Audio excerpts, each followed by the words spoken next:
Heureuse de vous informer, mesdames, messieurs, bienvenue à ce journal. Le président de la République séjourne depuis ce mercredi dans la ville de Kalemi, chef-lieu de la province de Tanganyika. Aussitôt arrivé, Joseph Kabila a échangé avec la délégation des chefs coutumiers de la province. Ce, après avoir été accueilli à l'aéroport par le gouverneur Richard Ngoy et une grande foule qui l'a ovationné et accompagné jusqu'au gouvernorat de Tanganyika. Et puis, la CENI a rendu publique la liste définitive des candidats présidents de la République et députés nationaux. 21 candidats sont retenus pour un seul siège à la présidentielle et 15 355 candidats pour 500 sièges à l'Assemblée nationale.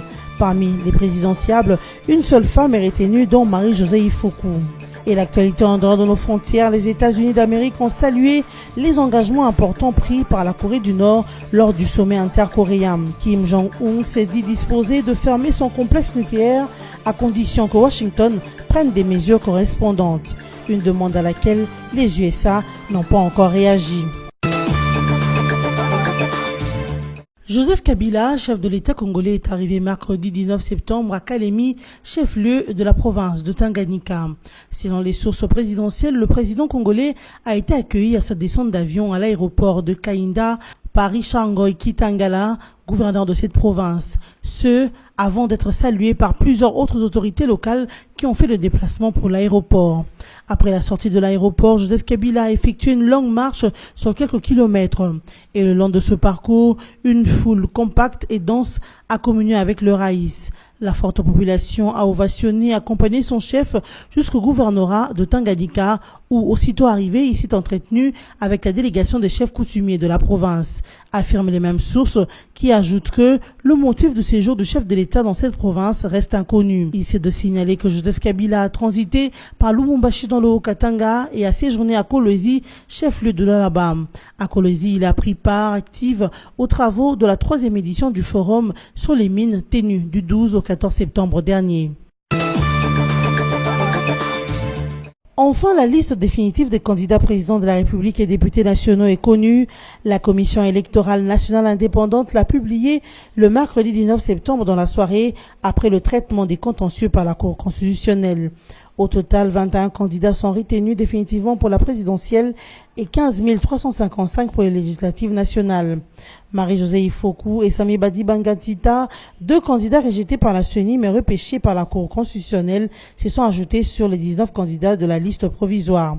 Sans surprise, Jean-Pierre Bemba Gombo, Adolphe Mozitou, Antoine Gizenga et Jean-Paul Moka sont définitivement écartés de la course à la magistrature suprême. Les quelques noms des candidats retenus pour la présidentielle sont Seth Kikouni, Matungulu, Freddy, Shekomba Okende Alain, Raja Botebabo, Soborabo, Kamere Lwakaningili Vital, Fayoulou Madidi Martin, Moki Armandeno Gabriel, Ramazan Ishadari et Loutadila Diavena Charles.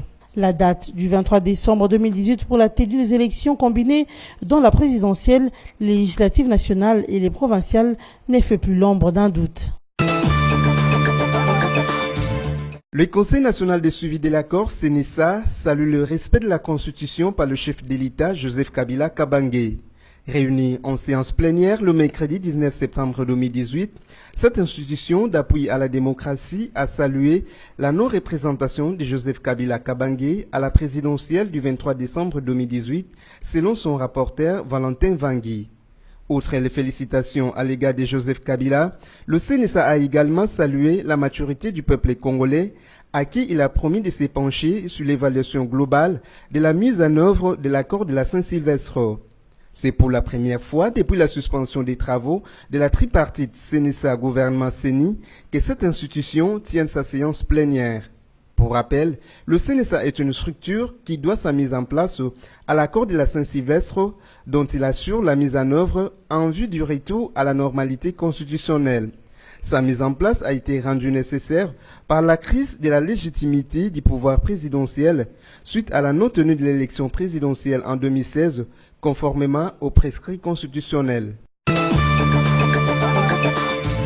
Issu de l'atelier organisé à l'intention de journalistes mardi 18 septembre à Kinshasa, le président du Conseil supérieur de l'audiovisuel et de la communication, CESAC en sigle, a émis le vœu de voir tous les acteurs politiques, toutes tendances confondues, avoir accès à tout le média congolais sans discrimination en cette période électorale. Tito Ndombi a dressé un tableau mitigé à travers lequel il s'avère que quelques tendances politiques en RDC n'ont pas accès à certains médias, notamment le média public, alors que ces derniers devraient être ouverts à tous. La demande du patron du CESAC est formulée dans les soucis de rencontrer la préoccupation de la CENI de donner aux Congolais des élections transparentes et crédibles. Accorder à tout le courant politique un temps d'antenne équitable, c'est l'une des recommandations formulées par le participant à cet atelier.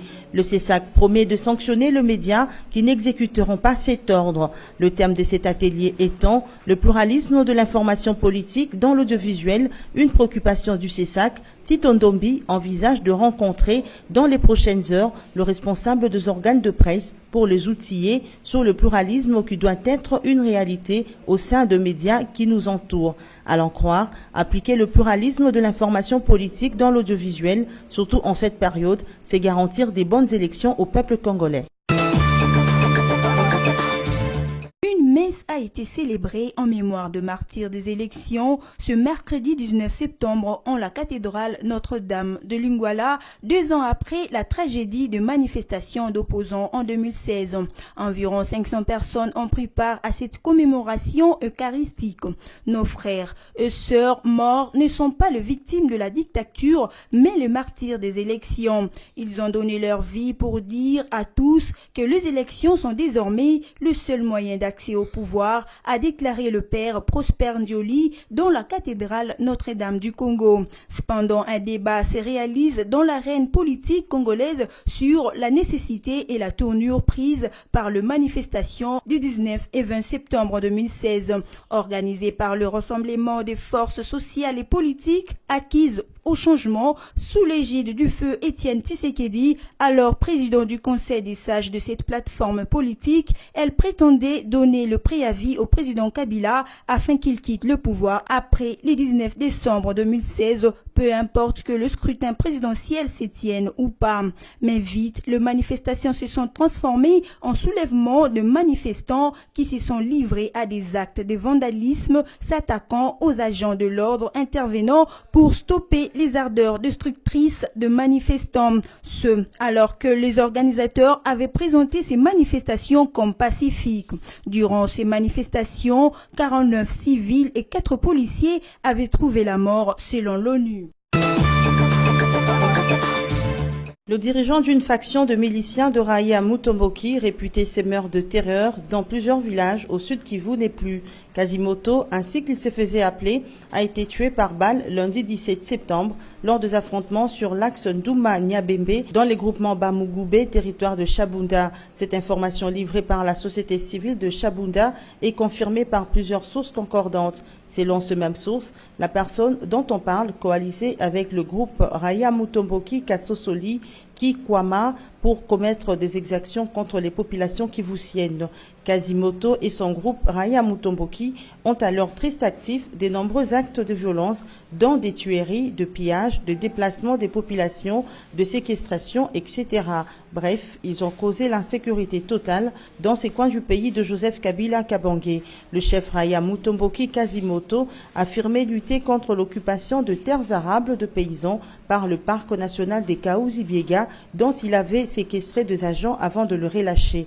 La mort de ces seigneurs de guerre devrait réjouir les populations longtemps meurtries et désemparées par les actions de cet homme et sa milice. Mais pour combien de temps se demande-t-on? Les appréhensions sont légitimes, car beaucoup reste encore à faire pour définitivement éliminer l'insécurité dans ces coins du pays.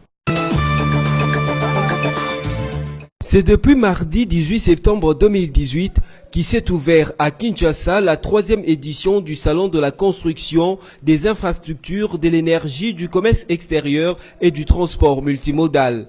Pour cette 3e journée de l'Expo Béton RDC, 6 personnes sont intervenues exploitant les thèmes industrie et investissement, à savoir Hugues Toto, président de la commission industrie de la Fédération des entreprises du Congo FEC, Jules Bondombe, vice-gouverneur de la Banque centrale, Alain Lungungu, coordonnateur national de la cellule d'exécution de financement en faveur des États fragiles, Hugues Bolonda, coordonnateur de l'Agence des zones économiques spéciales, le représentant de la Rebanque, ainsi que François Lumbala, directeur de cabinet du ministre de l'Urbanisme et Habitat. Dans son propos, les représentants du ministre Koko Nyangi a établi les liens entre les thèmes de cette troisième édition de l'Expo Béton et les attributions du ministère de l'Urbanisme et Habitat. Rappelons que la troisième édition de l'Expo Béton a commencé depuis le 18 septembre et qu'elle va être clôturée le vendredi 21 septembre 2018.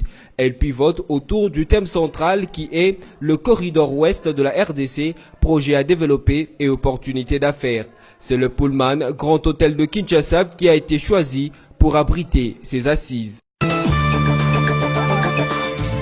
La maladie Konzo continue de faire rage dans le territoire de Kaemba dans la province de Kwango. La présence nuisible de cette maladie dans cette partie du territoire congolais devient de plus en plus préoccupante. La non prise en charge de victimes demeure actuellement un problème majeur. Provoquée par la manibrotoxine, une substance toxique retrouvée dans la variété de manioc très amère, cette maladie attaque plus de enfants dont l'âge varie entre 5 ans et plus. Avec plus de 200 victimes déjà répertoriées, la maladie Konzo paralyse les membres inférieurs, la colonne vertébrale et le cerveau humain. Pour se préserver de ces fléaux, il est déconseillé de consommer la tubercule de manioc tout juste retirée du sol. Il est conseillé de la mettre sous l'eau pendant 4 jours afin d'extraire cette substance mortelle, a indiqué l'administrateur du territoire, Jean de Dieu Kitambo. Par ailleurs, Jean de Dieu Kitambo a lancé un appel de secours au gouvernement, aux partenaires nationaux et internationaux pour plus d'assistance aux victimes de cette maladie qui, jusqu'ici, n'a pas de médicaments curatifs ni de soins appropriés. Les États-Unis ont salué mercredi 19 septembre les engagements importants pris par la Corée du Nord lors du sommet intercoréen de Pyongyang. Washington s'est dit prête à reprendre les négociations en vue d'une dénucléarisation rapide et complète de la péninsule coréenne. Kim Jong-un s'est dit disposé à fermer son complexe nucléaire à condition que Washington prenne de mesures correspondantes, une demande à laquelle le secrétaire d'État américain Mike Pompeo n'a pas encore réagi. Cependant, en faveur d'une dénucléarisation effective, Mike Pompeo félicite les deux dirigeants de deux Corées pour les suppositions de leur sommet à Pyongyang. Par ailleurs, le secrétaire d'État américain a invité les leaders nord-coréens Kim Jong-un à les rencontrer la semaine prochaine à New York en marge de l'Assemblée générale annuelle de l'ONU. Place à présent au rappel de principaux titres. Le président de la République séjourne depuis ce mercredi dans la ville de Kalemi, chef-lieu de la province de Tanganyika. Aussitôt arrivé, Joseph Kabila a échangé avec la délégation des chefs coutumiers de la province. Ce, après avoir été accueilli à l'aéroport par le gouverneur Richard Ngoy et une grande foule qui l'a ovationné et accompagné jusqu'au gouvernorat de Tanganyika. Et puis, la CENI a rendu publique la liste définitive des candidats présidents de la République et députés nationaux. 21 candidats sont retenus pour un seul siège à la présidentielle et 15 355 candidats pour 500 sièges à l'Assemblée nationale. Parmi les présidentiables, une seule femme est retenue, dont Marie-Josée Ifoku. Et l'actualité en dehors de nos frontières, les États-Unis d'Amérique ont salué les engagements importants pris par la Corée du Nord lors du sommet intercoréen. Kim Jong-un s'est dit disposé de fermer son complexe nucléaire à condition que Washington prenne des mesures correspondantes. Une demande à laquelle les USA n'ont pas encore réagi. Ce journal est terminé. Merci de nous avoir suivis.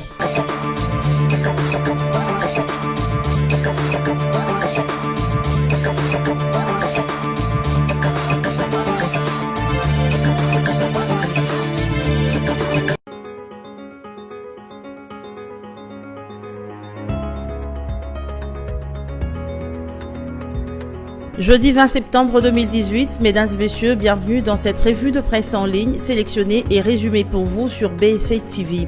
Ouvrant par Forum 2As qui renseigne, se félicitant de la publication hier de liste définitive, Corneille Nangaa, le chemin est définitivement balisé pour les élections du 23 décembre.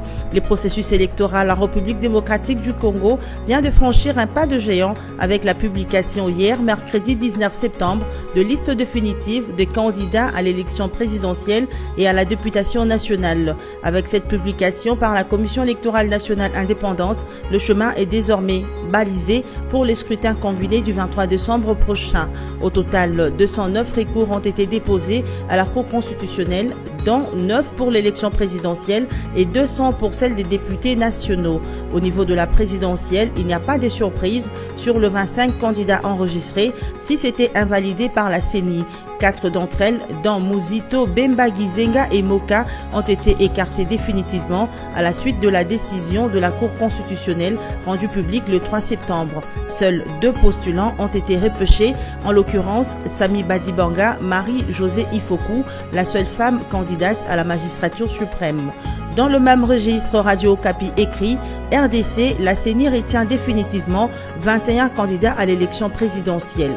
La CENI a retenu 21 candidats qui participeront à l'élection présidentielle et 15 355 candidats aux législatives nationales de décembre. Elle a rendu publique la liste définitive des candidats retenus ce mercredi 19 septembre à Kinshasa après le traitement des contentieux par la Cour constitutionnelle. Sami Badibanga et Marie-Josée Ifoku ont été réintégrés alors que Jean-Pierre Bemba, Adolphe Muzito, Antoine Gizenga et Jean-Paul Moka sont définitivement recalés. Renchérit Radio Okapi.net. Lisons à présent actualité.cd. RDC, opposition et mouvement citoyen présents à la messe en mémoire de victimes du 19 septembre 2016. C'est le titre qui a retenu notre attention. Plusieurs opposants dont Martin Fayoulou, Jean-Marc Kabound, Délice Sanga, Moïse Monidela, Henriette Ouamou, etc. ainsi que de membres de mouvements citoyens se sont réunis en la cathédrale Notre-Dame du Congo à Lingwala pour assister à la messe des suffrages en mémoire de victimes de manifestations publiques organisée sur initiative de l'opposition le 19 et 20 septembre 2016 à Kinshasa. Les forces de l'ordre et de sécurité avaient réprimé dans les centres de manifestations organisées pour réclamer la convocation de l'électorat alors que le deuxième et le dernier mandat constitutionnel de Joseph Kabila tendait vers la fin 19 décembre 2016. Au moins 17 personnes, dont 3 policiers, selon les autorités, ont été tuées à Kinshasa, mais d'après Human Rights Watch, au moins 44 personnes ont été tuées pendant ces violences. Tout est bien qui finit bien. Merci à tous de nous avoir écoutés.